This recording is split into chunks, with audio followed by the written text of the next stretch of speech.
நம்ம ஜெபம் பண்ணாம இருக்கிறதுக்கு 1000 ரீசன் சொல்லுவோம். பார்த்துருக்கீங்களா? ஜெபம் பண்ணாம போகிறதுக்கும் ஜெபம் செய்யாம இருந்ததுக்கும் யாராவது கேட்டா ஏன் ஜெபம் பண்ணல அப்படின்னு கேட்டா நம்ம 1000 ரீசன் சொல்லுவோம். தெரியுமா? சொல்லுவோம் சொல்ல மாட்டோமா? ஏன்பா ஜெபம் பண்ணல? வயிற்று வாலி. ஏன் ஜெபம் பண்ணல? குறுக்கு வாலி.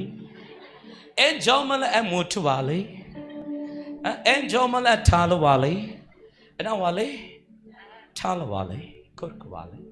ஏன் ஜெபம் பண்ணல? I'm so tired, that's why I'm not able to pray. No அப்படிம்போ. ஏன் ஜெபம் பண்ணலன்னா டயர்டா, travel. ஏன் ஜெபம் பண்ணல? ரொம்ப மினிஸ்ட்ரி. ஏய், நீ மினிஸ்ட்ரி ஜெபம் பண்ணாததுக்கு 1000 ரீசன் சொல்லுவோம். ஏன் ஜெபம் பண்ணல? ஒரே போகுது அப்படின்ட்டு.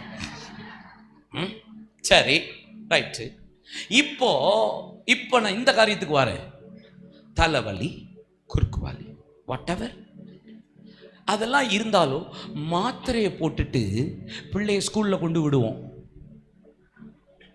கடைக்கு போய் காய் வாங்குவோம், வீட்டில் சமைப்போம், வீடு விசிட்டிங் கூட போவோம், போனை கூட நோண்டுவோம். வலி இருந்தாலும், கழுத்து வலியோ தலைவலியோ குறுக்கு வலியோ இருந்தாலும், என்ன ஆனாலும் நம்ம ரொட்டீன் வேலை என்னைக்குமே. ஆனால் ஜெபம் பண்ணாம மட்டும் போகிறதுக்கு அவாய்டும்.